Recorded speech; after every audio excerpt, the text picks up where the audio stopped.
पालघर जिले में बच्चों की सुरक्षा से बड़ा खिलवाड़। ढाणू तालुका के वेती काटेलापाड़ा स्थित जिला परिषद स्कूल में बनाई गई सुरक्षा दीवार पर अब गंभीर सवाल खड़े हो रहे हैं।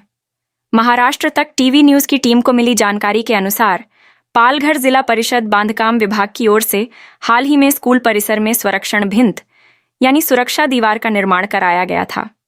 लेकिन हैरानी की बात यह है कि निर्माण के महज 1 महीने के भीतर ही दीवार में बड़ी बड़ी दरारें दिखाई देने लगी हैं। स्थानीय ग्रामस्थों और पालकों में भारी नाराजगी देखी जा रही है। लोगों का आरोप है कि बच्चों की सुरक्षा के नाम पर लाखों रुपये खर्च किए गए, लेकिन काम बेहद निकृष्ट दर्जे का किया गया। इस मामले की शिकायत सामाजिक कार्यकर्ता तथा राष्ट्रवादी कांग्रेस पार्टी के पालघर जिला उपाध्यक्ष अशोक भोयर ने संबंधित विभाग से की है।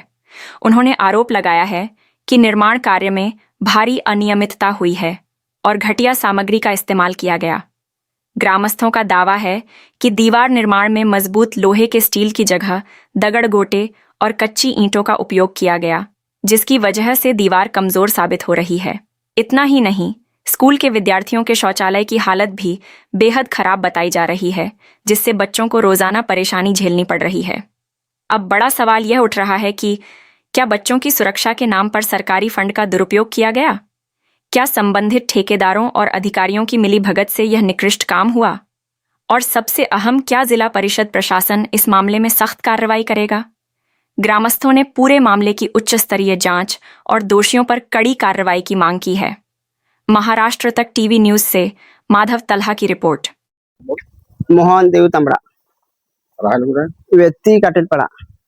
ही जी शाळा बांधली ही शाळा कोणाच्या जागेत बांधली आमची आहे.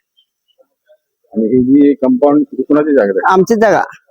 आता हे जे कंपाऊंड बांधलं ह्याच्यामध्ये कसं मटेरियल वापरलं, काय वापरलं, लोखंड वापरलं का नाही? ते नाही, हे अर्धेशी लोखंड नाही वापरलं, हे अर्धेशी वापरले. इथे पासून डबर बांधकाम आहे का खाली? खालती हा डबर. हा डबर नवीन आणले का? डबर हा ते नवीन आणले ते, पण ते रिंग वगैरे नाही टाकले, इथे अर्धेशी टाकलेले.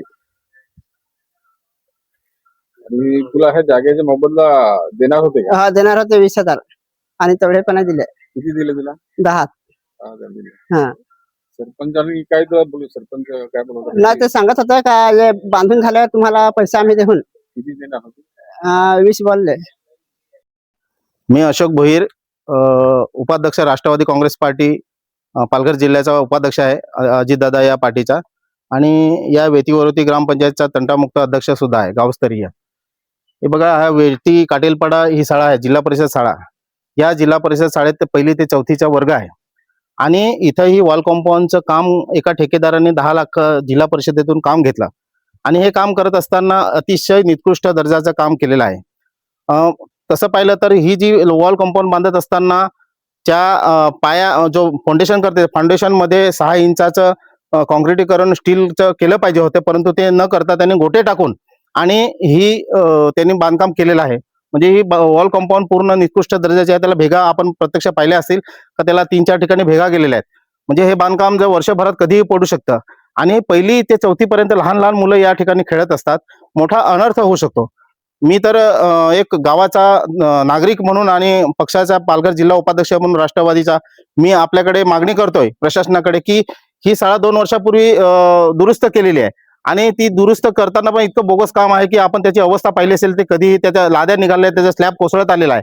आणि अशा परिस्थितीमध्ये लहान मुलं खेळत असताना जर त्याला अनर्थ झाला तर त्याला सर्वस्वी जबाबदार कोण राहणार? ठेकेदार, प्रशासन राहील. आणि प्रशासनाच्या अधिकारी जेईनी पाहिली सुद्धा केली नाही. या ठिकाणी हे बांधकाम होत असताना जे संबंधित अधिकारी आहेत, जेई इथले पंचायत समिती जिल्हा परिषदेला, त्यांनी या ठिकाणी पाहणी पण नाही केली. जेव्हा त्याला आम्ही ही बांधकाम पूर्ण झाल्यानंतर जॉब विचारला तो सांगतो मी पाहतो, करतो, आपण भेटू. प्रत्यक्षात या जेईवर फौजदारी गुन्हा दाखल झाला पाहिजे, ही माझी मागणी आहे. आपण शौचालयाच्या मागे आता दुरुस्त शाळा केलेली 2 वर्षापूर्वी, शाळेच्या पाठीमागे शौचालयाची टाकी पाहिली तर त्या टाकी पूर्ण उघडी आहे. त्याच्यामध्ये आता गावकऱ्यांचं म्हणणं आहे का तिथं बैल सुद्धा पडला होता. 2 वर्षापूर्वी हे केलेलं काम जर इतकं निकृष्ट दर्जाचं आहे आणि इतका मोठा निधी त्यांनी खर्च केला आहे तर याच्यावरती जबाबदारी कोणाची? मी नागरिक म्हणून मी यांच्याकडे मागणी करतो की याच्यावरती ठेकेदार आणि संबंधित जे आहे त्यांच्यावर तात्काळ फौजदारी गुन्हा दाखल होऊन हे काम पूर्ण फोडून परत करायचं आहे. नाहीतर याच्यावर आम्ही पंचायत समितीला घेराव घालणार हे नक्की.